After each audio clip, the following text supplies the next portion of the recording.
अस्सलाम वालेकुम। अच्छा, तो लास्ट लेक्चर में हमने की थी रिएक्ट।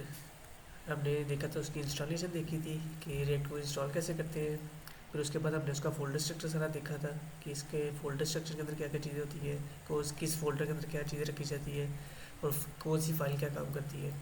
उसके बाद हमने सीखा था कि रिएक्ट के फ़ायदे क्या होते हैं, क्यों रिएक्ट को यूज़ करते हैं, रिएक्ट बनाई किस लिए थी। उसके बाद रिएक्ट के अंदर कंपोनेंट्स कैसे बनाई जाती है, ये चीज़ें कल हमने सीखी थी। और उसके बाद हमने एक चीज़ सीखी थी JSX। अब JSX क्या होता है वो हमने सीखा था कि जावा जो भी कंपोनेंट हम क्रिएट करते हैं, कंपोनेंट के अंदर जो HTML लिखी जाती है, तो इसको हम सारे JSX कहते हैं। JSX का एक फ़ायदा ये होता है कि हम HTML के अंदर ही जहाँ पे भी चाहे हम जावास्क्रिप्ट भी साथ लिख सकते हैं। पहले क्या होता था कि हम अगर HTML लिख रहे हैं तो साथ हम जावास्क्रिप्ट को नहीं लिख सकते थे। जावास्क्रिप्ट को लिखने के लिए हम क्या करते थे, वो ब्रैकेट्स लगाते थे पहले इस तरीके से। उसके बाद इसके अंदर हम क्या करते थे, अपना टेक्स्ट लिखते थे। टेक्स्ट लिखने के बाद हमने जब जावास्क्रिप्ट लिखनी होती थी पहले इस ये डॉलर का साइन लगाते थे, फिर इस तरह के ब्रैकेट्स लगा के इसके अंदर हम अपनी जावास्क्रिप्ट लिखते थे इस तरीके से। तो ये थोड़ा सा ना कॉम्प्लेक्स कोड हो जाता था। लेकिन जब हम रिएक्ट यूज़ करें तो रिएक्ट पे हमारे पास एक चीज़ और बाय डिफ़ॉल्ट बना के दी हुई है जिसको हम कहते हैं JSX। JSX का मतलब मैंने कल बताया था कि होता है जावास्क्रिप्ट जो एक्सटेंशन या जावास्क्रिप्ट एक्सेबल भी इसको कहते हैं, तो ये इसकी फुल फॉर्म होती है। इसमें क्या होता है कि हमने अगर HTML लिख रहे हैं तो जहाँ पे हमें जावास्क्रिप्ट लिख रही होगी हम जस्ट क्या करेंगे, ये वाली ब्रैकेट्स लगाएंगे और इसके अंदर जो भी हम कोड लिखेंगे जावास्क्रिप्ट का वो इम्प्लीमेंट हो जाएगा जावास्क्रिप्ट के अंदर ही, HTML के अंदर लिखते हुए हम जावास्क्रिप्ट इस तरीके से लिख सकते हैं। तो ये इजी वे प्रोवाइड करता है हमारी HTML के अंदर जावास्क्रिप्ट लिखने के लिए। तो ये हमने कल चीज़ें सीखी थी। आज हम इसकी न्यू चीज़ें सीखेंगे। और मैंने कल एक असाइनमेंट दी थी, असाइनमेंट जिस चीज़ से की है वो भी हैंडल्स करें कि मैंने असाइनमेंट दी थी कि आपने तीन कंपोनेंट्स बनाने हैं। कल हमने क्या किया था, सिर्फ डैमर का कंपोनेंट बनाया था। असाइनमेंट में था कि आपने डैमर का कंपोनेंट बनाना है, इसके बाद आपने हीरो सेक्शन का कंपोनेंट्स बनाना था और फुटर का कंपोनेंट बना के उन तीनों को लिंक करना था। बस एक स्टूडेंट ने की है। मैंने आपसे पहले भी कहा था कि आपको जो भी असाइनमेंट दी जाती है, जो भी क्विज़ होते हैं, आपके इसके मार्क्स लगते हैं। तो ये सारे मार्क्स आपके काउंट हो रहे हैं, तो जो स्टूडेंट सबमिट नहीं करवा रहा है उसके मार्क्स नहीं लगेंगे। अब ये क्विज़ भी सिर्फ जस्ट 5 स्टूडेंट्स ने दी है। हमारी टोटल स्ट्रेंथ जो है 16 स्टूडेंट्स की है, तो 16 में से सिर्फ 5 स्टूडेंट्स ने क्विज़ अटैम्प्ट की है। और जो हमारे पास जितनी पहली असाइनमेंट्स हुई है वो भी किसी 2 स्टूडेंट्स ने की है या 3 स्टूडेंट्स की है, तो इससे ज़्यादा स्टूडेंट्स ने सबमिट करवा रहे हैं। तो ये आप लोगों के मार्क्स जो है ना माइनस हो गए।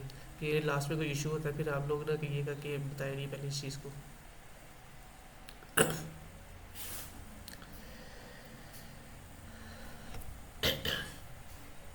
तो मैंने बताया था कि हमने जब रिएक्ट का प्रोजेक्ट क्रिएट कर लेना है, क्रिएट करने के बाद हम क्या कहते हैं, प्रोजेक्ट को जब भी हमने अपने ब्राउज़र के ऊपर देखना होगा हम प्रोजेक्ट को स्टार्ट करेंगे। तो प्रोजेक्ट को स्टार्ट करने के लिए हमें कमांड चाहिए होती है।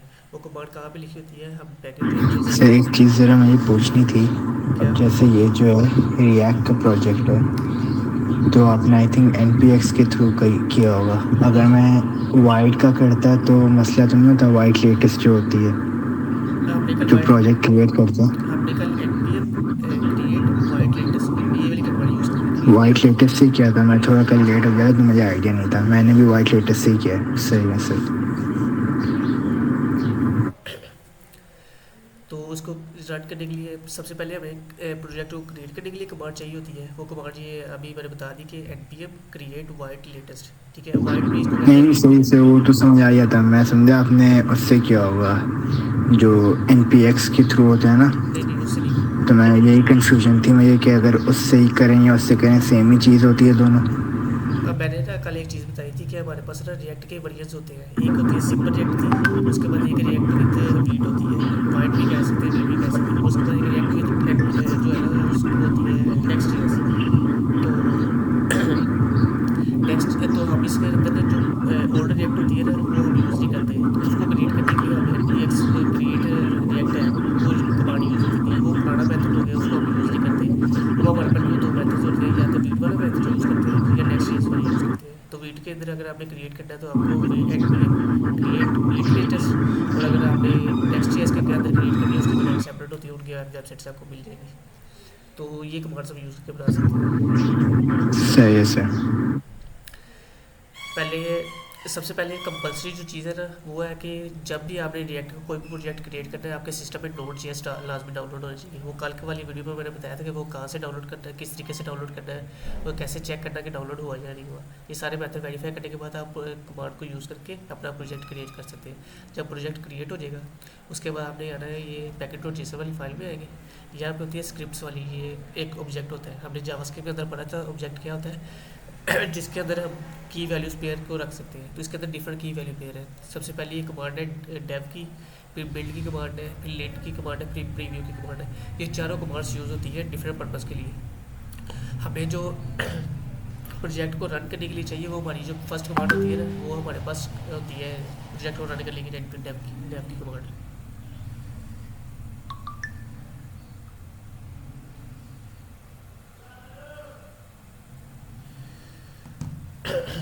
एक मिनट वेट करें, एक स्टूडेंट हो रहा है उसको ज्वाइन करवा लें।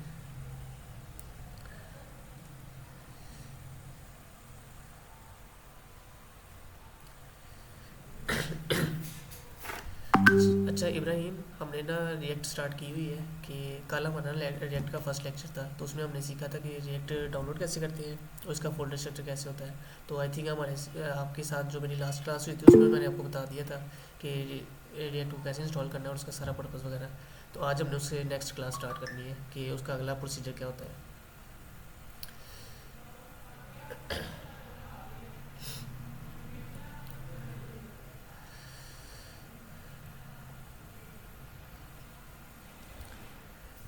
तो आपने क्या करना है, पैकेट और जेसन वाली फाइल के अंदर आ जाना है। यहाँ पे स्क्रिप्ट्स के जो ऑब्जेक्ट बना होगा इसके अंदर हमारे पास कुछ ना स्क्रिप्ट्स लिखी होती है, ये कमांड्स भी आप इसको कह सकते हैं, ठीक है। ये कमांड्स लिखी होती है। इसमें जो फर्स्ट कमांड होती है ना ये हमारे पास यूज़ होती है अपने प्रोजेक्ट को रन करने के लिए। उसके बाद ये एनपीएम बिल्ड की कमांड यूज़ होती है जब हम अपने प्रोजेक्ट को डिप्लॉय करते हैं ना। मैंने बताया था कि हमारे पास दो इन्वायरमेंट होते हैं, एक लोकल इन्वायरमेंट, एक डेव इन्वायरमेंट, जहाँ पे हम अपनी वेबसाइट को होस्टिंग के ऊपर रखते हैं।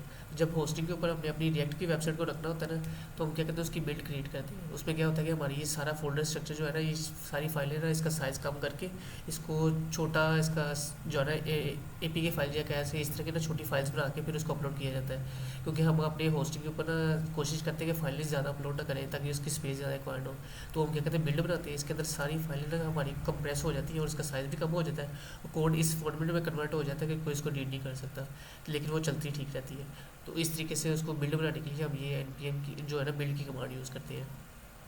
उसके बाद कल मैंने एक और चीज़ बताई थी कि हमारे पास होती है ES लिंट होता है। ये क्या करती है हमारे प्रोजेक्ट के अंदर एरर चेक करने के लिए कि और वार्निंग्स चेक करने के लिए कि कोई एरर तो नहीं हमारे कोड के अंदर आ रहा। तो ये जब हम अपने बिल्ड बनाते हैं तो वो ऑटोमेटिकली चेक हो जाता है वो एरर्स वगैरह चेक होते रहते हैं। लेकिन अगर हम मैनुअली चेक करना चाहिए यानी कि खुद अपनी मर्ज़ी से चेक करना चाहिए कि कोई एरर आ रहे हैं तो उसके लिए ये लिंटिंग वाली कमांड यूज़ होती है। इस तरीके से जैसे हम एनपीएम बिल्ड कर रहे हैं ना ये होती है डेवलपमेंट इन्वायरमेंट होता है। यानी कि अभी हम क्या कर रहे हैं डेवलपमेंट कर रहे हैं, कोड के अंदर चेंजेस कर रहे हैं, तो ये हमारा डेवलपमेंट इन्वायरमेंट है। तो उसके लिए हम ये जो फर्स्ट कमांड यूज़ करते हैं। और अगर हमने जस्ट प्रीव्यू करना हो यानी कि कोड के अंदर चेंजेस ना करनी हो सिर्फ तो देखना हो कोड कैसे चल रहा है तो उसके लिए हम ये प्रीव्यू वाली कमांड यूज़ करते हैं। तो जैसे जैसे हम प्रोजेक्ट को आगे कंटिन्यू करते जाते हैं ना, अभी तो हमारा प्रोजेक्ट छोटा सा है, हमें ये सिर्फ इतनी कमांड्स की ज़रूरत है। लेकिन जो बड़े प्रोजेक्ट्स हो जाते हैं जिसके अंदर काफ़ी कॉम्प्लेक्स फंक्शनलिटीज़ होती है उसके बाद काफ़ी ज़्यादा उनका काम होता है, उसमें क्या होती है कि कमांड सारी इंक्रीज़ हो जाती है। इस पर हम अपनी मर्ज़ी से कमांड को चेंज भी कर सकते हैं और कमांड्स को ऐड भी कर सकते हैं, रिमूव भी कर सकते हैं। अब ये फर्स्ट कमांड हमारी एनपीएम रन डेव की है, ये डेव की मदद से हमारा प्रोजेक्ट चल रहा है, हम इसको चेंज भी कर सकते हैं। लेकिन अभी हम क्या करते हैं बाय डिफ़ॉल्ट वाली रहने देते हैं, इसको चेंज नहीं करेंगे, जो बाय डिफ़ॉल्ट चल रही है उसी को यूज़ करेंगे। तो जो इसमें जो भी कमांड होगी ना उसको यूज़ करने के लिए आपने स्टार्ट में लिखना है npm रन लिख के उसके बाद कमांड का नेम लिखते हैं। तो कमांड का नेम हमारे पास डेव है तो हम लिखेंगे। आपने सबसे पहले क्या करना है अपने टर्मिनल को ओपन करना है। मैं टर्मिनल को यहाँ से रिमूव कर देता हूँ एक दफ़ा। अगर आपके पास टर्मिनल ओपन नहीं है तो टर्मिनल को कैसे ओपन करना है, आपने क्या करना है ये हमारे पास ऊपर ऑप्शन होती है टर्मिनल की, आपने इस ऑप्शन पर क्लिक करना है, न्यू टर्मिनल पे क्लिक करना है। जैसे इस पर क्लिक करेंगे तो ये क्या करेगा जैसे हमारी विंडोज़ के अंदर CMD के जो होता है टर्मिनल होता है इसी तरीके से ये हमारे VS कोड के अंदर भी एक टर्मिनल होता है जो बिल्ट इन इसके अंदर VS कोड के अंदर बना होता है। तो वो क्या करेगा इसी फोल्डर के अंदर टर्मिनल को ओपन करेगा। ये सेम काम वही करेगा जो हमारा विंडो वाला टर्मिनल करता है। लेकिन वहाँ से भी हम क्या कर सकते हैं अपने कंपास को चला सकते हैं, प्रोजेक्ट क्रिएट कर सकते हैं। इस टर्मिनल को यूज़ करके भी हम ये सारे काम कर सकते हैं। अब ये देखिए हमारे जो प्रोजेक्ट का नेम था रिएक्ट विद बीट था, यहाँ पे प्रोजेक्ट का नेम शो हो रहा है और ये ऊपर भी प्रोजेक्ट का नेम शो हो रहा है। तो सेम जो टर्मिनल ओपन होगा वो भी प्रोजेक्ट का नेम यहाँ पे शो हो रहा होगा। तो अब हमने क्या करना है, अपने प्रोजेक्ट को रन करना है। तो सबसे पहले इसकी कमांड थी हमने जो मैंने बताई npm, कोई भी कमांड चलानी होगी हम npm लिखेंगे, उसके बाद रन लिखना है, इसके बाद हमने अपनी कमांड का नेम लिखना है। तो हमारी स्टार्टिंग प्रोजेक्ट को स्टार्ट करने की कमांड है dev की, तो आप यहाँ पर लिख दे रहे हैं dev। जैसे आप एंटर प्रेस करेंगे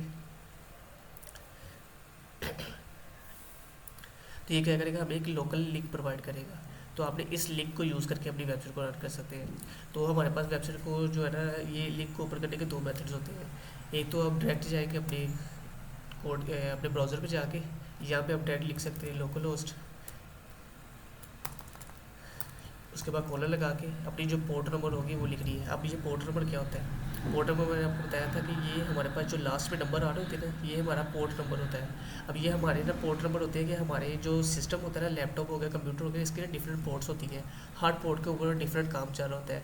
जैसे कि अगर हम अपनी वेबसाइट को एक्सेस कर रहे हैं तो वो डिफरेंट पोर्ट के ऊपर चल रहा है, हमारा वाईफाई है वो डिफरेंट पोर्ट के ऊपर चल रहा होता है, हमारा जो ग्राफिक कार्ड होता है वो डिफरेंट पोर्ट के ऊपर रन कर रहा होता है। इसी तरीके से अगर हमें अपनी फाइल को एक्सेस करना है वो डिफरेंट पोर्ट के ऊपर चल रही होगी, हमने किसी को ईमेल सेंड करनी है वो डिफरेंट पोर्ट पे, यानी कि डिफरेंट पोर्ट्स होती है हमारे कंप्यूटर, हर पोर्ट का डिफरेंट काम होता है। तो ये फाइल को एक्सेस करने के लिए अगर रीड के साथ हम प्रोजेक्ट को क्रिएट किया है तो फाइल को एक्सेस करने के लिए 5173 की पोर्ट यूज़ होती है। इसी तरीके से अगर हम सिंपल रिएक्ट के अंदर बनाते हैं प्रोजेक्ट, जो पुरानी रिएक्ट यूज़ होती थी उसमें क्रिएट करते हैं तो वो 3000 वाली यूज़ होती है। ये हम अपनी मर्ज़ी से इनको भी चेंज कर सकते हैं, जो पोर्ट्स नंबर होते हैं ना इनको चेंज कर सकते हैं हम अपनी मर्ज़ी से। कोई 6000 यूज़ करते हैं, कोई 8000 यूज़ करते हैं, कोई 8080 यूज़ कर लेते हैं, कोई 5173 यूज़ कर लेते हैं, कोई 3000 यूज़ करें। यानी कि पोर्ट नंबर होते हैं, हम अपनी मर्ज़ी से पोर्ट नंबर को चेंज भी कर सकते हैं। लेकिन हम अभी क्या करें, जो बाय डिफ़ॉल्ट चीज़ें हम सभी उन्हीं को यूज़ करेंगे, कुछ खुद चेंज नहीं करेंगे। वो खुद चेंज करते हैं वो फिर सारी उसकी फंक्शनैलिटी चेंज हो जाती है, फिर उसको डील करना मुश्किल थोड़ा सा हो जाता है। तो हम बाय डिफ़ॉल्ट वाली चीज़ों को ही लेके चलेंगे। तो एक तो मेथड ये है कि आप यहाँ पे मैनुअली लिखेंगे, लोकल होस्ट लिखा आपने, हमारी जो पोर्ट नंबर है 5173, इस तरीके से आप इसको लिख के एंटर प्रेस करेंगे तो आपकी वेबसाइट ओपन हो जाएगी। खाली ये हमने ऊपर नंबर लगाई थी तो इस तरीके से है। लेकिन अगर आप चाहते हैं कि इजी वे में चाहते हैं, फॉर एग्जांपल यहाँ से हमारी वेबसाइट बंद हो जाती है तो आप अपने VS कोड में वापस आएंगे। इसका एक और सोल्यूशन होता है, आपने क्या करना है, इस लिंक के ऊपर आना है, कंट्रोल का बटन प्रेस करना है कीबोर्ड से। तो ये क्या होगा, अभी देखिए अभी ये आई का आइकन बना हुआ है, यानी कि सिलेक्ट करने के लिए बना हुआ है। लेकिन जैसे मैं कंट्रोल वाला बटन प्रेस करके इसके ऊपर आऊँगा तो ये हैंड का साइन बन जाएगा। इसका मतलब मैं इसके ऊपर अब क्लिक कर सकता हूँ। जैसे मैं माउस से के जो लेफ़्ट क्लिक है वो प्रेस करूँगा तो ये क्या करेगा, ऑटोमेटिकली हमारी वेबसाइट को ओपन कर देगा ब्राउज़र के अंदर। इस तरीके से भी हम अपनी वेबसाइट को ओपन कर सकते हैं, ठीक है। तो कल हमने देखा था वो कंपोनेंट बनाना, कि कंपोनेंट्स कैसे बनाए जा सकते हैं, कंपोनेंट को कैसे क्रिएट करते हैं, फिर उसको एक्सपोर्ट कैसे करते हैं और यूज़ कैसे करते हैं। तो उसके लिए मैंने बताया था कि हमने क्या किया था, नैबर वाला कंपोनेंट क्रिएट किया था। तो मैंने बताया था कि सबसे पहले हमने क्या करना है, अपनी जो SRC फोल्डर है उसके अंदर आके अपने सबसे पहले एक फ़ाइल क्रिएट करनी है। तो फाइल का क्यों क्रिएट करनी है, क्योंकि हमने ये रिएक्ट जितनी भी है ना ये सारी कंपोनेंट बेस है। अब कंपोनेंट्स क्या होते हैं, हमारे रीयूजेबल कोड होते हैं। हमने जावास्क्रिप्ट की है, उसमें हम क्या यूज़ करते थे, फंक्शंस। तो जावास्क्रिप्ट में फंक्शन होते हैं उनको रिएक्ट की लैंग्वेज में हम कंपोनेंट्स कहते हैं। तो जावास्क्रिप्ट में मैंने बताया था कि हमारे पास जो फंक्शन होते हैं वो रीयूजेबल कोड होते हैं, यानी कि कोड को हम एक दफ़ा लिख लेते हैं, जहाँ पे हमने कोड को यूज़ करना होता है सिर्फ हम उस फंक्शन का नेम यूज़ करते हैं, हमारा कोड वहाँ पे चल जाता है। तो इसी तरीके से जो रिएक्ट के अंदर जब हम फंक्शन क्रिएट करते हैं तो उनको हम कंपोनेंट्स कहते हैं। उसके लिए सबसे पहले हमने क्या करना था, अपना कंपोनेंट की फ़ाइल क्रिएट करनी होती है। कंपोनेंट की फ़ाइल जब भी क्रिएट करनी है उसका नेम हमेशा कैपिटल लेटर से स्टार्ट होना चाहिए। तो हमने नैबर की फ़ाइल क्रिएट की थी तो हमने उसका नाम रख दिया था नैबर, एंड कैपिटल रखा था neighbor.jsx। जावास्क्रिप्ट में जब काम करें तो हमने JS रखते हैं, CSS में जब काम करें CSS रखेंगे, HTML में काम करेंगे HTML रखेंगे। अब हम रिएक्ट के साथ काम करें तो रिएक्ट के केस में हम उसके साथ रखते हैं .jsx, क्योंकि हम ये JSX के साथ काम करें, यानी कि हमने जावास्क्रिप्ट भी लिखनी होती है और HTML दोनों को कंबाइन करके लिखना होता है। तो इसलिए हमें इसको JSX कहते हैं। तो रिएक्ट के अंदर जो भी अपने फाइल क्रिएट करनी है उसकी एक्सटेंशन हमने .jsx रखनी है, ठीक है। तो ये सबसे पहले हमने फाइल क्रिएट की थी। बाकी को क्लोज कर देते हैं, टर्मिनल भी हम क्लोज कर देते हैं अपना। उसमें क्या किया था हमने, कंपोनेंट बनाने के बाद कंपोनेंट के अंदर मैंने बताया था कि हमारे पास दो चीज़ होती हैं। सबसे पहले हमारा लॉजिक होता है, लॉजिक के अंदर हम सारे बताते हैं कि हमने कौन सा फंक्शन चलाना है, कौन चीज़ के ऊपर क्या क्या काम करने हैं, वो सारे हम टॉप के ऊपर लिखते हैं। सबसे पहले हम फंक्शन का क्रिएट करते हैं, फंक्शन क्रिएट करने के लिए फंक्शन का कीवर्ड यूज़ किया, फंक्शन कह रहा हूँ कंपोनेंट क्रिएट करने, क्योंकि रिएक्ट की लैंग्वेज यूज़ करें, रिएक्ट यूज़ करें तो रिएक्ट में हम इसको कंपोनेंट कहेंगे, है ये फंक्शन ही, लेकिन रिएक्ट में इसको कंपोनेंट कहेंगे हम। तो आपने क्या करना है, फंक्शन का कीवर्ड यूज़ करना है, उसके बाद आपने कंपोनेंट का नेम लिखना है, कंपोनेंट का नेम लिखने के बाद आपने जो स्मॉल ब्रैकेट्स होती हैं उसको यूज़ करना है और कर्ली ब्रैकेट्स लगा देनी है। मैं इसको क्लोज करना, कर्ली ब्रैकेट यहाँ से स्टार्ट होगी, यहाँ पे क्लोज हो जाएगी, तो ये हमारा एक दफ़ा फंक्शन क्रिएट हो गया। ठीक है, उसके बाद मैंने बताया था कि हमने क्या करना होता है, कंपोनेंट्स को क्रिएट करके हमने कंपोनेंट को दूसरी फाइल्स के अंदर यूज़ करना होता है। तो दूसरी फाइल के अंदर यूज़ करने के लिए हम क्या करते हैं, अपने कंपोनेंट को एक्सपोर्ट करते हैं। तो एक्सपोर्ट करने के लिए हमने एक्सपोर्ट का कीवर्ड यूज़ करना है, उसके बाद डिफ़ॉल्ट लिख के साथ और अपने कंपोनेंट का नेम लिखना है। इससे क्या होगा कि ये हमारी जो कंपोनेंट होगा ये यूजेबल बन जाएगा दूसरी फाइल्स के लिए, यानी कि दूसरी फाइल्स के अंदर इसको यूज़ किया जा सकता है। लेकिन अगर मैं ये लाइन रिमूव कर देता हूँ, अब ये देखें मेरे यहाँ पे जो कंपोनेंट का नेम है ये येलो कलर में है, लेकिन जैसे मैं इस लाइन को रिमूव करूँगा या कमेंट करता हूँ तो ये देखिए इसका कलर थोड़ा सा फेड हो गया है। इसका मतलब है ये कंपोनेंट किसी दूसरी फाइल के अंदर यूज़ नहीं किया जा सकता। अगर इसका कलर डार्क येलो होगा तो ही तब ये कंपोनेंट यूज़ किया जा सकता है। तो उसको डार्क येलो बनाने के लिए हम क्या करते हैं, अपने कंपोनेंट को एक्सपोर्ट करते हैं। मैं इसको दोबारा इनेबल करता हूँ, जैसे देखिए डार्क येलो इसका कलर दोबारा हो गया, यानी कि ये कंपोनेंट अब यूज़ किया जा सकता है दूसरे कंपोनेंट्स के अंदर। ठीक है, तो जो मेन लॉजिक होगा वो सबसे पहले ऊपर लिखा जाएगा, उसके बाद जितनी भी HTML होगी हमारे पास या जितनी भी टेलमेंट CSS के हमने स्टाइल यूज़ करने हैं वो सारे हम क्या करेंगे, रिटर्न का कीवर्ड यूज़ करके उसके साथ ये स्मॉल ब्रैकेट्स लगानी है। तो स्मॉल ब्रैकेट्स लगाने के बाद सारा कोड हम जितना भी होगा हमारा HTML का वो सारा हमने इसके अंदर लिख देना है। तो ये हमने जो टेलमेंट की क्लास की थी उसके अंदर हमने नैपर बनानी सीखी थी, वहाँ से टेलमेंट की वेबसाइट से कॉपी की थी, तो वही सेम हमने नैपर उधर से कॉपी करके यहाँ पे पेस्ट की और हमारा ये एक कंपोनेंट क्रिएट हो गया। अब एक चीज़ आपने और याद रखनी है, पहले हम क्या कर रहे थे, क्लास यूज़ कर रहे थे HTML के अंदर। जब HTML और CSS जब कर रहे थे तो CSS के स्टाइल अप्लाई करने के लिए हम क्लास का कीवर्ड यूज़ करते थे, लेकिन जावास्क्रिप्ट के अंदर कुछ चीज़ें हैं जो बिल्ट इन एग्जिस्ट करती हैं। इस तरीके से रिएक्ट के अंदर भी कुछ चीज़ें बिल्ट इन एग्जिस्ट करती हैं जिनको हम यूज़ नहीं कर सकते। तो क्लास का जो कीवर्ड है ना वो पहले से एग्जिस्ट करता है हमारे पास जावास्क्रिप्ट के अंदर, और जावास्क्रिप्ट कह रहा हूँ, रिएक्ट के अंदर बाय डिफ़ॉल्ट एग्जिस्ट करता है, तो हम क्लास को यूज़ कर सकते हैं। तो इसलिए जहाँ पे भी हमने क्लास या टेलमेंट का स्टाइल अप्लाई करना होगा हम क्लास नेम का कीवर्ड यूज़ करेंगे। तो ये देखें जहाँ पे मैंने क्लास यूज़ करनी थी मैंने सब जगह पे क्लास नेम यूज़ किया है। अगर आप ये यूज़ नहीं करेंगे तो आपके पास ब्राउज़र के अंदर एरर कोड आपका चल जाएगा, लेकिन ब्राउज़र के अंदर आपको एरर आता रहेगा। तो हमने क्या करना है, कोशिश करनी होती है कि हम अपने वेबसाइट के अंदर सारे एरर्स को रिजॉल्व करें, ताकि जब इसको वेबसाइट को पब्लिश करें तो ये SEO ऑप्टिमाइज़ होनी चाहिए, इसके अंदर कोई इशूज़ नहीं आने चाहिए।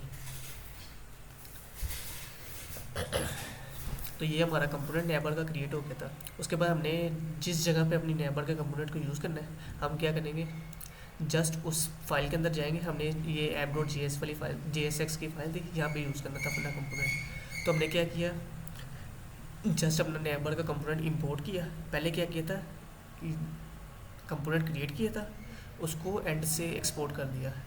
एक्सपोर्ट करने के बाद जहाँ पे यूज़ करना है वहाँ पे हमने इसको इंपोर्ट करना है। हमने इस तरीके से इंपोर्ट किया, इंपोर्ट का कीवर्ड यूज़ किया, उसके बाद अपने कंपोनेंट का नेम लिखा और फ्रॉम लेके हमने फाइल बताया कि किस फाइल के अंदर से ये कंपोनेंट आ रहा है। तो ये हमने इसको एक्सपोर्ट किया, इंपोर्ट किया, और जहाँ पे इंपोर्ट हो गया हमने जिस जगह पे अपने कंपोनेंट को यूज़ करना होगा हम जस्ट इस तरीके से यूज़ करेंगे। अब चाहे हमारे पास 50 फाइल्स हो या 100 फाइल्स हो, जहाँ पे भी हमने अपनी नैबर यूज़ करनी होगी हम जस्ट ये वाली लाइन यूज़ करेंगे, ये कीवर्ड यानी कि कंपोनेंट को इस तरीके से कंपोनेंट का टैग यूज़ करेंगे और हमारी वो नैबर वहाँ पर यूज़ हो जाएगी।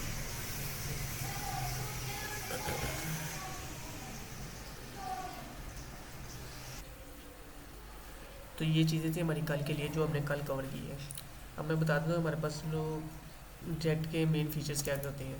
सबसे पहले इसमें मेन था कंपोनेंट्स क्या होते हैं, ठीक है, ये भी हमने कल कर लिया, कंपोनेंट कैसे बनाए जाते हैं, होते क्या है, किस लिए यूज़ किए जाते हैं, ठीक है। उसके बाद सेकंड हमारे पास थे JSX क्या होता है, इसका मैंने एक्सटेंशन आपको नया बताया था, जावास्क्रिप्ट XML। तो ये जावास्क्रिप्ट XML ये हमने ये भी कर दी। अब थर्ड चीज़ जो रिएक्ट के अंदर होती है उसको हम कहते हैं प्रॉप्स। ये प्रॉप्स हमने करने हैं, ये क्या चीज़ होती है। इसके बाद जो फोर्थ चीज़ होती है हमारे पास उसको हम कहते हैं राउटिंग, ठीक है, ये हमने फोर्थ चीज़ कवर करनी है। उसके बाद फिफ्थ हमारे पास जो चीज़ होगी वो होगी हुक्स। हमारे पास हुक्स या इसको स्टेट्स भी कहते हैं। ये 5 मेन कॉन्सेप्ट्स हैं हमारे पास रिएक्ट के, तो ये हमने कवर करनी है। तो कल के लेक्चर में हमने 2 चीज़ें कवर कर ली थी। आज के लेक्चर में हम क्या करेंगे, ये प्रोब्स को देखेंगे और अगर टाइम बच जाए तो हम राउटिंग भी देखेंगे। लेकिन मैं कोशिश करूँगा इन तीनों के सेपरेट लेक्चर हो, क्योंकि ये तीनों ना थोड़े से कम्प्लेक्स टॉपिक्स भी हैं।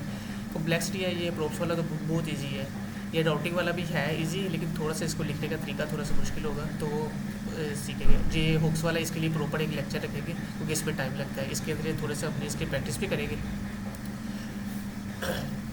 अब ये प्रोब्स क्या होते हैं, अब ना हमने देखा था कि डैमर का हमने कंपोनेंट क्रिएट कर लिया, तो जहाँ पे हमें डैमर चाहिए होगी हम क्या करेंगे, सिर्फ जस्ट डैमर का कंपोनेंट को नेम वहाँ पे इंपोर्ट करेंगे डैमर को, और उसको एक टैग यूज़ करेंगे, तो वो हमारी डैमर वहाँ पे इंपोर्ट हो जाएगी। तो उससे क्या होगा, फ़ायदा क्या होगा कि अगर हमें 50 फाइल्स के अंदर भी डैमर चाहिए ना, तो हमें ये सारी इतना कोड लिखने की ज़रूरत नहीं पड़ेगी। यानी कि ये हमारे पास है 250 लाइन्स है ऑलमोस्ट। तो ये पहले क्या होता था, जब हम HTML के अंदर क्रिएट करें तो हमें हर फाइल के अंदर या हर पेज के अंदर ये 250 लाइन्स रिपीट करनी पड़ी थी। अब हमने क्या किया, 250 लाइन्स का एक कंपोनेंट बना लिया, जहाँ पे भी हमने कंपोनेंट्स को यूज़ करना होगा हम सिर्फ उसको कंपोनेंट को इंपोर्ट करके यूज़ कर लेंगे। तो ये हमारा क्या होगा, कंपोनेंट को रीयूज़ हो गया। लेकिन मैं अगर चाहता हूँ कि मेरे पास कोई कंपोनेंट ऐसा है, फॉर एग्जांपल मैंने कार्ड बनाए हुए हैं, जो हमने जावास्क्रिप्ट उसके बूटस्ट्रैप के अंदर कार्ड्स बनाए थे, तो उसमें क्या होता था कि हमारे 3 कार्ड्स बनाए थे, हर कार्ड के अंदर डिफरेंट वैल्यू होती थी। यानी कि डिज़ाइन कार्ड्स का सेम था, लेकिन हर कार्ड के अंदर वैल्यूज़ डिफरेंट थी। तो वैल्यूज़ डिफरेंट हर पेज के अंदर कैसे यूज़ कर सकते हैं। अभी तो ये हमने जो डैमर का कंपोनेंट बनाया था, ये सिमिलर चीज़ें हैं, तो इसके अंदर जिस फाइल के अंदर भी हम इसको यूज़ करेंगे तो ये हर जगह पे सेम कोड ही शो करवाएगा। अभी ये 250 हमने लाइन्स लिखी है, इसका जो रिस्पॉन्स हमारे पास आ रहा है वो इस तरीके से आ रहा है, डैमर हमारी इस तरीके से शो हो रही है। तो मैं जितने पेजेस पे भी यूज़ करूँगा ये हमारी डैमर इसी तरीके से शो होगी, इसके अंदर कोई चेंज नहीं होगा, सिमिलर ही चीज़ शो होगी। लेकिन हम चाहते हैं कि हम ऐसा कंपोनेंट बनाना चाह रहे हैं कि हम जहाँ जहाँ पे भी जिस पेज के अंदर यूज़ करें तो उस पेज के अंदर उसकी वैल्यू डिफरेंट आए, यानी हर जगह उसकी वैल्यू डिफरेंट आए। तो उस चीज़ को लिखने के लिए हम जो है ना प्रोब्स का यूज़ करते हैं। प्रोब्स क्या होते हैं, हमने जावास्क्रिप्ट के अंदर जो फंक्शन बनाए थे तो उसके अंदर पैरामीटर्स पास किए थे और आर्गूमेंट्स पास किए थे, यानी कि हम डिफरेंट वैल्यू पास करते थे। तो हमारा फंक्शन इस तरीके से हमने फंक्शन को बनाया होता, वो डिफरेंट वैल्यूज़ को एक्सेप्ट करता था और उसकी बेस पे हमें डिफरेंट रिस्पॉन्स देता था। तो इस तरीके से जो हमारे जो जावास्क्रिप्ट के पैरामीटर्स होते हैं ना, उनको रिएक्ट की लैंग्वेज में हम जो है ना प्रोब्स कहते हैं। यानी कि जो फंक्शंस होते हैं जावास्क्रिप्ट के, उनको हम रिएक्ट की लैंग्वेज में कंपोनेंट्स कहते हैं, और जो जावास्क्रिप्ट में फंक्शंस के पैरामीटर्स होते हैं उनको हम रिएक्ट की लैंग्वेज में जो है ना प्रोब्स कहते हैं। तो ये सिमिलर चीज़ें ये दोनों, सिर्फ नाम जो है ना डिफरेंट हो जाते हैं हमारे। अब हम देखेंगे इसको यूज़ कैसे किया जा सकता है। तो सबसे पहले हम टेलमेंट की वेबसाइट से ना कोई कार्ड उठा लेते हैं।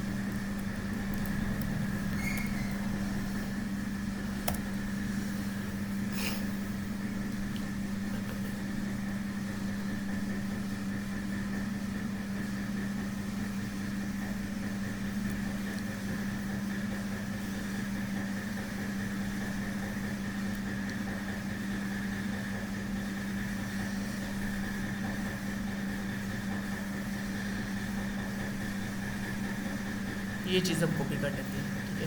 मैं जस्ट जाऊँगा यहाँ पे। हम पहले हम क्या कर रहे थे, जब हमने पहले सीखी थी रिएक्ट डेविड सी एस, तो हमने HTML के लिए कोड इसको कॉपी किया था। अब यहाँ से हम ऑप्शन सेलेक्ट करेंगे रिएक्ट वाली, रिएक्ट पे क्लिक करेंगे तो ये कोड अब रिएक्ट के अंदर कन्वर्ट हो जाएगा। फिर हमने जस्ट कॉपी, ये वाला कॉपी वाला बटन क्लिक करेंगे तो ये कोड कॉपी हो जाएगा। अब हमने क्या करना है, अपने VS कोड में वापस आएंगे और यहाँ पे आके न्यू कंपोनेंट क्रिएट करेंगे। SRC फोल्डर के ऊपर आके हमने राइट क्लिक करना है, न्यू फाइल पे क्लिक करेंगे। अब हमने कंपोनेंट क्रिएट करना है, तो ये हमारे पास कंपोनेंट्स हैं, क्या चीज़ है इसके, स्टैट्स का नाम रख देते हैं, ठीक है। राइट क्लिक किया, फाइल क्रिएट की और इसका नेम रख देते हैं हम स्टैट्स। मैंने बताया कि कंपोनेंट जब भी क्रिएट करना है उसका फर्स्ट लेटर कैपिटल होना चाहिए हमारे पास, तो हमने इसका फर्स्ट लेटर कैपिटल लिख दिया और इसकी एक्सटेंशन लिख दी .js। जैसे मैंने एंटर प्रेस किया हमारा कंपोनेंट क्रिएट हो गया। अब इस कंपोनेंट के अंदर हम अपना जो है ना फाइल क्रिएट हुई है, अभी कंपोनेंट अभी क्रिएट करना है। तो कंपोनेंट क्रिएट करने के लिए मैंने बताया था अपने फंक्शन का कीवर्ड यूज़ करना है। इसके बाद जो हमारी फाइल का नेम होगा वही अपने कंपोनेंट का नेम रखना है। तो फाइल का नेम हमारे पास था स्टैट्स, हमने सेम अपने कंपोनेंट का नेम भी वही रख दिया स्टैट्स, ठीक है। इसके बाद हम अपने ब्रैकेट्स लगाएंगे, कॉलर लगाया, तो ये हमारा भी फंक्शन क्रिएट हो गया, कंपोनेंट क्रिएट हो गया। अब हमने इसकी दूसरी फाइल्स के अंदर यूज़ करना है, तो सबसे पहले हम क्या करेंगे, इसको एक्सपोर्ट करेंगे,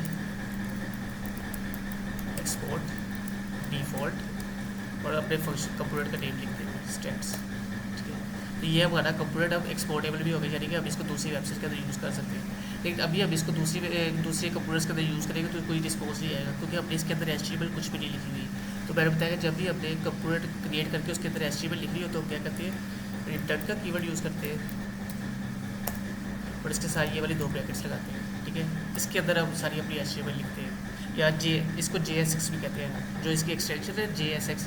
तो ये चीज़ है जो हमारे पास रिटर्न केस के अंदर जो वैल्यूज़ लिखी जाती है HTML, उसको हम JSX कहते हैं। तो हमने जो कोड यहाँ से कॉपी किया था, दोबारा कॉपी कर लेते हैं, इसको कॉपी किया और यहाँ पे आगे पेस्ट कर दिया हमने।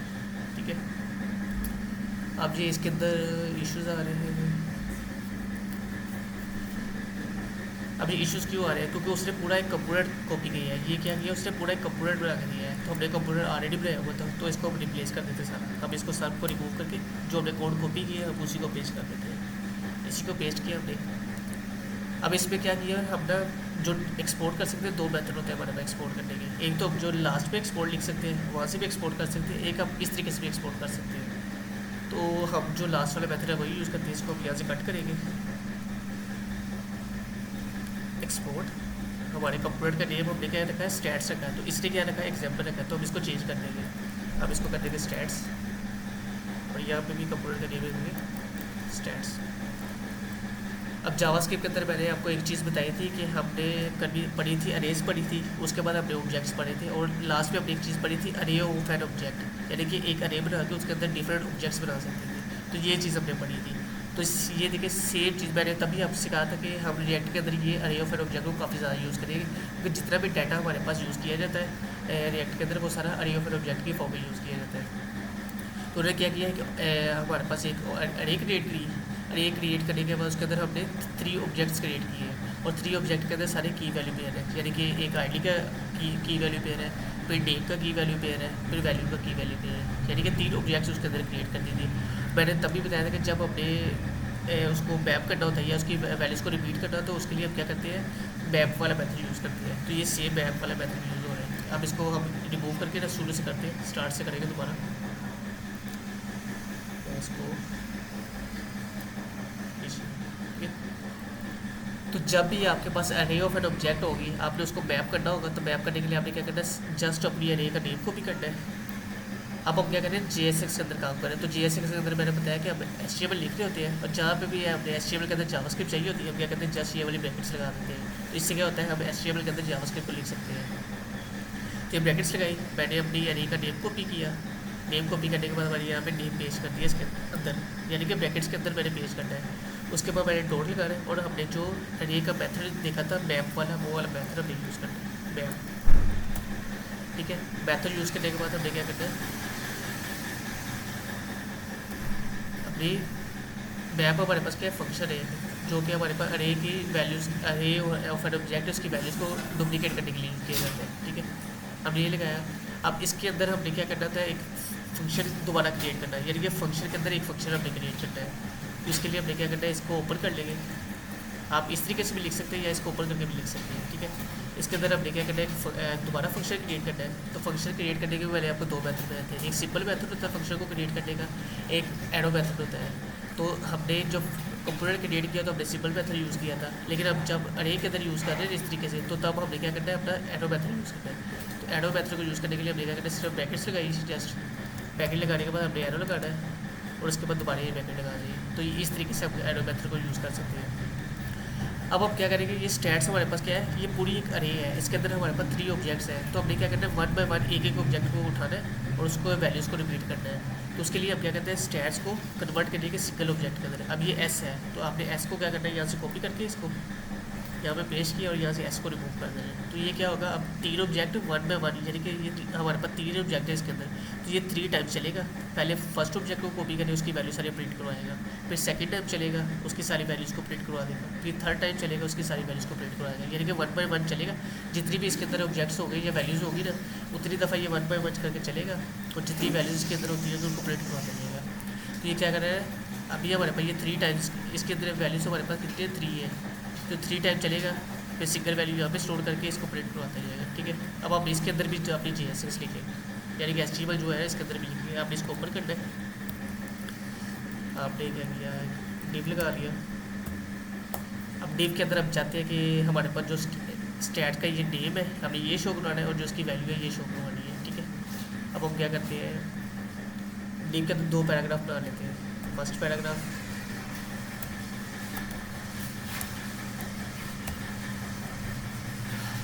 अब हमने क्या करना है, नेम शो करवाना है। तो ऑब्जेक्ट का मैंने बताया था कि ऑब्जेक्ट का जो भी हम उसका की वैल्यू पेयर होता है उसको प्रिंट करवाने के लिए हम क्या करते हैं, अपने ऑब्जेक्ट का नेम लिखते हैं और उसके आगे डॉट लगा के जो हमने की वैल्यू पेयर प्रिंट करवाना था वो उसका नेम लिख देते हैं। तो हमारे ऑब्जेक्ट का नेम अब क्या होगा, ये स्टैट्स हमारे पास क्या है, पूरी अरे का नेम है, ये हमारे अरे का नेम है, और हर ऑब्जेक्ट का नेम हमारे पास अब होगा स्टैट। तो आपने जहाँ पे भी इसकी वैल्यू प्रिंट करना होगा आपने क्या लिखना है, जस्ट ये ब्रैकेट लगानी है।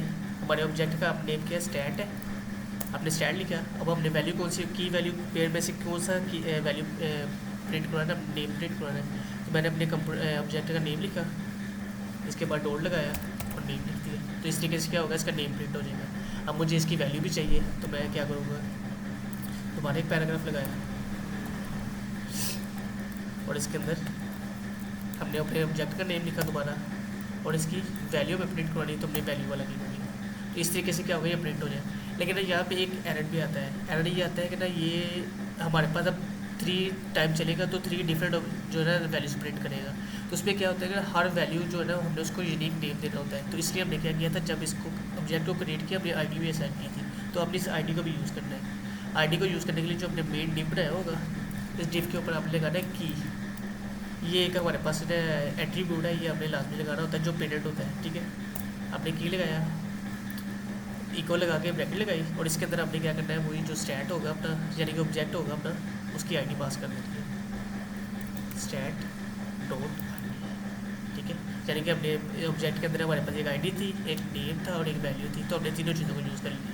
की के अंदर आईडी को यूज़ कर लिया, फिर पैराग्राफ के अंदर उसको नेम को यूज़ किया, पैराग्राफ के अंदर उसकी वैल्यू को यूज़ किया, ठीक है। अब हम ये नीचे वाला कोड रिमूव कर देते हैं।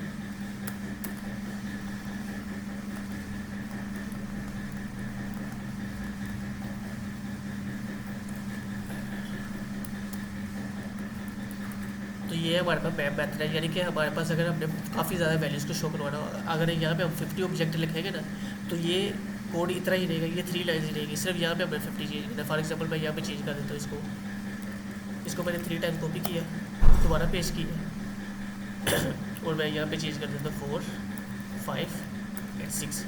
तो अब ये क्या होगा, हमारा नीचे वाला कोड इतना ही रहेगा। अब ये 6 टाइम चलेगा। मैं जितना इसको कोड को रिपीट करता जो ऑब्जेक्ट क्रिएट करता है ज़्यादा इसके अंदर उतना टाइम चलेगा, ये लूप चलेगा और हमारे को 3 वैल्यूज़ को प्रिंट करवाते जाएगा। अब हम ये कंपोनेंट एक्सपोर्ट भी इसको यूज़ करके देखते हैं।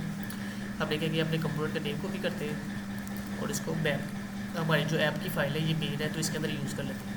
हमने इसको नैमर को यूज़ किया था, तो हम क्या करते हैं, अपना यूज़ किया stats.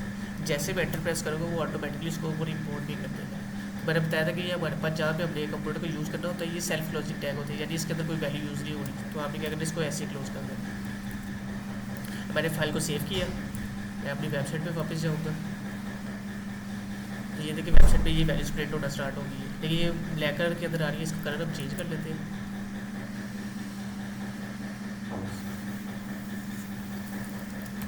Class name text white हो गया। इस तरीके से इसमें भी कर लेते हैं, class name text dash white. ये हमारे पास 6 टाइम रिपीट होना स्टार्ट हो गया। इस तरीके से जब हम इसको जितना रिपीट करते जाएंगे उतनी टाइम ये हमारे पास लूप चलते जाएगा, उतनी वैल्यूज हमारे पास 1 बाय 1 करके प्रिंट होती जाएगी। तो अब इसका डिज़ाइन थोड़ा सा ख़राब है, तो हम क्या कहते हैं, डिज़ाइन वही कॉपी कर लेते हैं जो यहाँ पे यूज़ हुआ था। तो हम इसका कोड पे क्लिक करेंगे तो इसका कोड आ जाएगा। तो हम इसका यही पार्ट यूज़ कर लेते हैं, ये वाला पार्ट ही, क्योंकि इसके अंदर CSS की प्रॉपर्टीज़ पहले से लिखी हुई है टेलविड वाली, तो वो हम उसी को यूज़ कर लेते हैं। अब इसको रिप्लेस किया और अपनी वेबसाइट पे वापस है, तो थोड़ा सा डिज़ाइन इसका बेटर हो गया, ठीक है। तो इस तरीके से हम क्या कर सकते हैं, अपनी मल्टीपल वैल्यूज़ को स्टोर करवा सकते हैं। तो फॉर एग्जांपल हम चाहते हैं कि हमारे पास अगर यूज़र्स हैं, हमारे पास 50 यूज़र्स हैं, तो अपने 50 यूज़र को 1 बाय 1 शो करवाना है। तो हम ये मैप वाला मेथड यूज़ करेंगे। सबसे पहले क्या करेंगे, एक अपना अरे बनाएंगे, उसके अंदर 50 हम जो है ना ऑब्जेक्ट्स क्रिएट करेंगे और उनको इस तरीके से 1 बाय 1 प्रिंट करवाते जाएंगे। तो इस तरीके से 1 बाय 1 मल्टीपल वैल्यूज़ को प्रिंट करवा सकते हैं। तो ये हुआ हमारा मैप मेथड, ठीक है। अब हमने क्या करना है, प्रोप्स का करना है। प्रोप्स वाला काम ये भी नहीं है। प्रोप से क्या होता है, हमने वैल्यूज़ को चेंज करवाना होता है हर टाइम्स। तो वो हम देखते हैं कि उसमें कैसे करवाना है।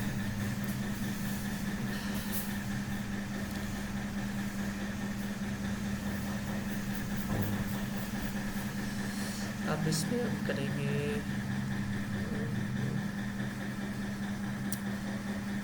मैं इस कोड को कमेंट कर देता हूँ, इस कोड को हम कमेंट कर देते हैं। अब हम प्रोप्स वाला मेथड यूज़ करते हैं।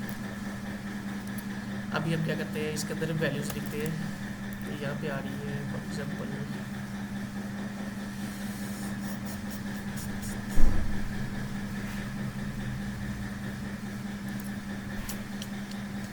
बल्कि यही यही है, ठीक है। तो अभी हमें जहाँ जहाँ चाहिए, फॉर एग्जाम्पल मुझे ना 3 टाइप चाहिए, ये कंप्यूटर चाहिए, मैं इसकी वैल्यूज यहाँ पे थोड़ा सबमिट कर दूँ 50-5 MY कर देते हैं इसको, ठीक है। तो ये इस तरीके से मेरे पास कंप्यूटर डाल है, मैं ये 3 कर देता हूँ इसको भी, ठीक है। इस तरीके से मुझे कंप्यूटर शो हो रहा है। तो मैं चाहता हूँ मेरे पास ये कंप्यूटर 3 टाइम रिपीट हो, यानी कि 3 डिफरेंट पेजेस के ऊपर मैंने कंप्यूटर शो करवाना है, लेकिन उसके अंदर ये वैल्यूज है सारी चेंज करके शो करवानी है। तो उसके लिए हम क्या करते हैं, अपने इसी कोड को रिपीट कर लेते हैं। इस स्टैट्स वाला मैंने कंप्यूटर एक दफ़ा यूज़ किया है, मैं इसको कॉपी करूँगा, पेस्ट किया नीचे, फिर पेस्ट किया, ये देखिए 3 टाइम रिपीट हो गया। लेकिन इसका क्या हुआ, मैंने बताया था कंप्यूटर से एक दफ़ा बंद तो गया, लेकिन जहाँ पे कंप्यूटर को यूज़ करेंगे उसकी जो भी वैल्यूज़ होगी ना वो रिपीट होना स्टार्ट हो जाएगी। अब ये देखिए कंप्यूटर हमारा यूज़ हो रहा है, उसकी वैल्यूज़ भी रिपीट हो रही है। लेकिन हमें जो चाहिए कि हमने 3 टाइम यूज़ किया है तो इसकी फर्स्ट में इसकी वैल्यूज़ डिफरेंट आए, सेकंड कंप्यूटर जहाँ पे यूज़ किया इसकी वैल्यू डिफरेंट आए, थर्ड जहाँ पे यूज़ किया इसकी वैल्यूज़ डिफरेंट आए। तो उसके लिए हम क्या करते हैं, प्रोप्स को यूज़ करते हैं। अब प्रोप्स को यूज़ करने का कोई मेथड बताता हूँ आपको। अब अपने स्टैट्स वाले कंप्यूटर पे जाएंगे और अब ये क्या करेंगे, ये जो अरे हमने यूज़ की थी यहाँ से इसको कट कर देंगे, ठीक है। अब जैसे मैंने यहाँ से रिमूव किया हमारा वेबसाइट बंद होगी। वेबसाइट क्यों बंद होगी, क्योंकि एरर आ रहा है, वो यहाँ पे अपने अरे को यूज़ कर रहे हैं, लेकिन हमारे फाइल के अंदर अरे तो एग्जिस्ट नहीं करती। तो अगर एग्जिस्ट नहीं करेगी उसको कैसे यूज़ कर सकेंगे, तो एरर आ जाएगा हमारे पास। अगर मैं यहाँ पे आके इंस्पेक्ट को ओपन करूँगा, कंसोल ओपन किया, तो यहाँ पे ये एरर आ रहे हैं, कह रहा है कि मुझे स्टेट जो है ना नॉट डिफाइंड, यानी कि इसके अंदर स्टेट एग्जिस्ट ही नहीं करती। जो अपने स्टेट्स जो बनाए थे वो एग्जिस्ट ही नहीं करते, तो एरर आ रहा है, तो हमें कुछ भी शो नहीं होगा। तो अब इसको कैसे शो करवाना है हमने, फिल किए। अब ये मेरा कंप्यूटर यूज़ किस जगह पे हो रहा है, ऐप के अंदर यूज़ हो रहा है। कितनी दफ़ा यूज़ हो रहा है, 3 टाइम यूज़ हो रहा है। तो मैं क्या करूँगा, इसके अंदर ही अपनी स्टेट्स वाली को पास कर दिया है, ठीक है। अब मैं चाहता हूँ कि मेरे पास जो फर्स्ट वाला कंप्यूटर है इसके अंदर स्टैट्स ये वाले आए, स्टैट 1 आए, ठीक है। मैं इसको 3 टाइम रिपीट करता हूँ,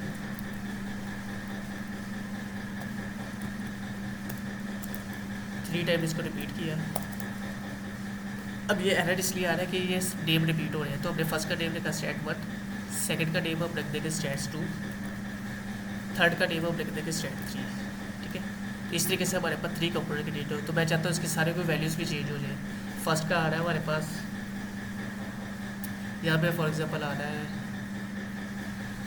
ट्रांजेक्शन एवरी 24 आवर्स, यहाँ पे आ रहे हैं हम कर देते हैं 20 आवर्स, यहाँ पे हम कर देते हैं 12 आवर्स, ठीक है। अब ये क्या होगी, वैल्यूज़ डिफरेंट होगी।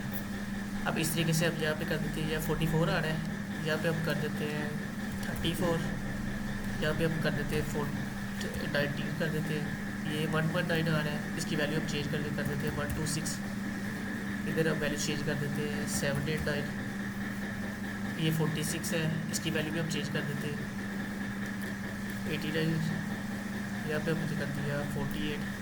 इस तरीके से क्या होगा, हमने 3 अरेज बना लिए डिफरेंट, उसके अंदर ऑब्जेक्ट जो हमारे पास है सारा की वैल्यूज़ डिफरेंट होगी।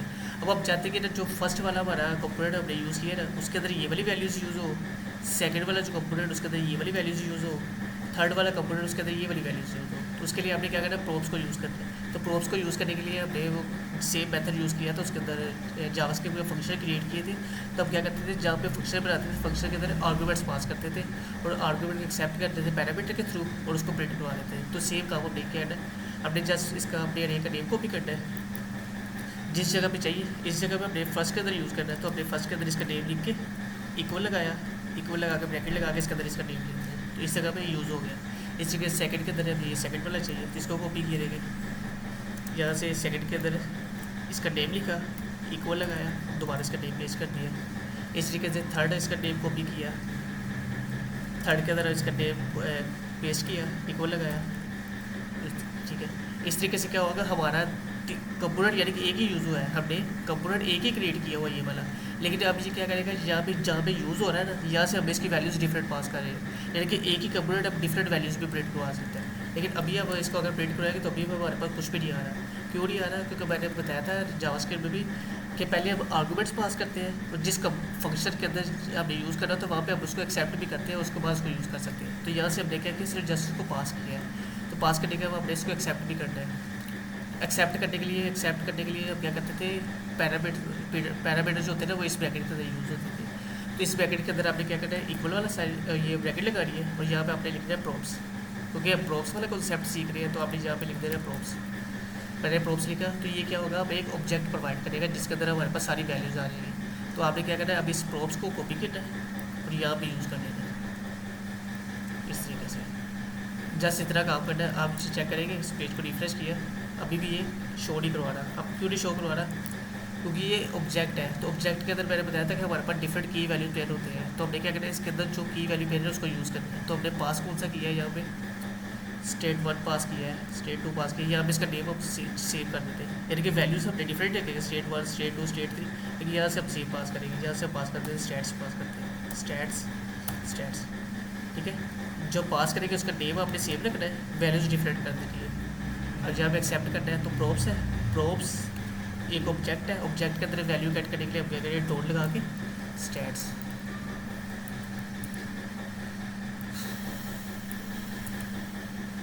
अभी भी एरर आ रहा है, क्यों आ रहा है? स्टैट्स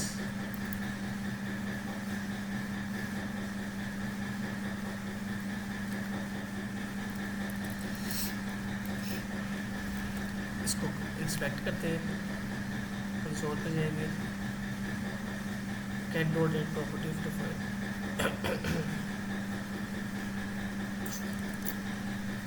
तो जैसे हम कंसोल लगाया था ना जावास्क्रिप्ट के अंदर, हम यहाँ पे कंसोल लगा सकते हैं। हमने क्या करना है, जैसे प्रॉप्स को कॉपी करेंगे, ओके ओके ओके, ये इस तरीके से आएगा। प्रॉप्स अपने जैसे ऐसे लिखते हैं, वो ब्रैकेट से नहीं लगानी। तो ये देखिए,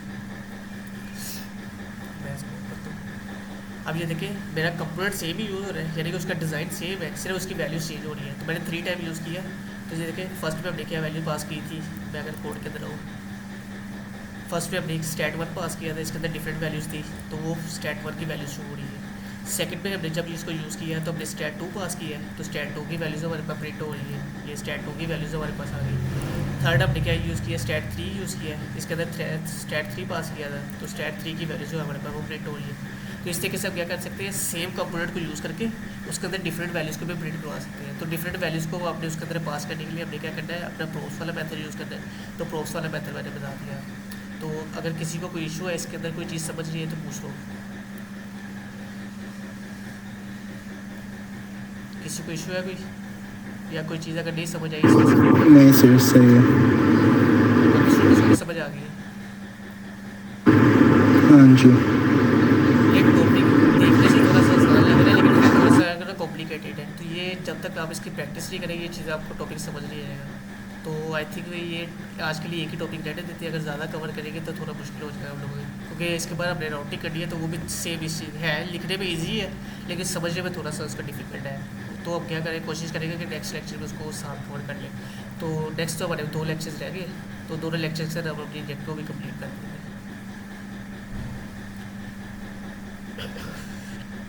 अब नेक्स्ट लेक्चर के लिए आप लोगों का टास्क ये है, और असाइनमेंट ये कंपलसरी है। अब जो स्टूडेंट सबमिट नहीं करवाएगा उसके मार्क्स मैंने भी 0 लगा देने बिल्कुल। आज जो कल असाइनमेंट दी है मैंने आप लोगों ने वो भी सबमिट करवानी है, और ये आज वाली असाइनमेंट है ये भी सबमिट करवानी है। कल वाली असाइनमेंट में आपने क्या करना है, ये अपना है डेमर का कंपोनेंट बना के इसको शो करवाना है। इसके बाद जो हमारे पास होगा हीरो सेक्शन का कंपोनेंट वो क्रिएट करके शो करवाना है, और लास्ट पे फूटर का कंपोनेंट वो शो करवाना है। और इसी तरीके से जैसे मैंने ये प्रॉप्स वाला मेथड यूज़ किया है, तो आपने कोई भी एक एग्जांपल यूज़ करके उसको एक ही कंपोनेंट को क्रिएट करना है, और उसके अंदर डिफरेंट 3 वैल्यूज़ डिफरेंट शो हो रही है। जैसे मैंने कंपोनेंट एक ही यूज़ किया है लेकिन उसके अंदर वैल्यूज़ हमारे पास 3 डिफरेंट आ रही है। तो इस तरीके से आपने 3 डिफरेंट वैल्यूज़ को प्रिंट करवाना है इसके अंदर। ये 2 टास्क है अपने असाइनमेंट के लिए, तो ये नेक्स्ट वीक क्लास भी आप लोगों ने चेक करवाना है। सही है सर।